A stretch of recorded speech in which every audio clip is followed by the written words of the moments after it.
welcome. And as your experience, you know Oswaldo Vigas' work. Yes.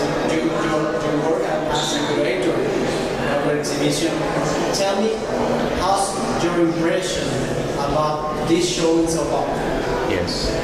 Well, I think it's a brilliant show, to be just very brief, and I'll tell you why. Because Oswaldo Vigas was, as we discussed it this morning, was a universe. You know, it was an artist that created a universe, and he was a universe himself. So what this exhibition has done very well, in a way, it recreated a universe of Oswaldo Vigas. So I think including some of the documentation and some of the materials from his studio, and then creating a narrative which is not linear, but which has a more dynamic kind of situation where you encounter works and themes, and the themes which reoccur in his work. So I think it's an experience which is very dynamic, and I think sometimes in museums you don't get that because you get more static experience. So in that respect, I said it's a brilliant experience, and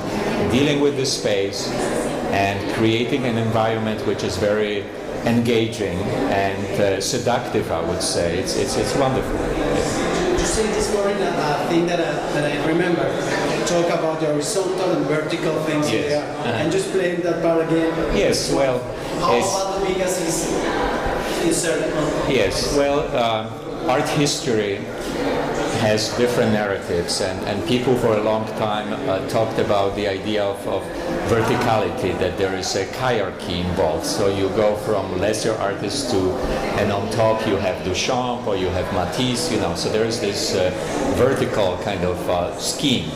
And then people who wanted to challenge, who said this was very opinionated and in a way very discriminative, said, well, let's look at art history as a horizontal experience where there is a lot of people who are equal participants, right? So it was at one conference when I said to a person who actually introduced this idea of horizontality, I said, but what about having a diagonal, you know, like we don't have to be dualistic, we don't have to be, you know, either horizontal or vertical. It's not a grid. Life it's not a grid, it's more like a mess, you know. So I said, let's think about artists as being kind of on a diagonal, and not everybody is a diagonal artist, but Oswaldo Vigas for me it's a diagonal artist, the artist that took on his own trajectory, you know, and sort of was aware of the verticality and horizontality, but at the same time found his own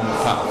So basically what I was saying, that the diagonal means that you can have many diagonals. It's not horizontal, it's not vertical, it's not horizontal. There are many diagonals, so that's why I called him a diagonal artist. Thank you so much. Thank you.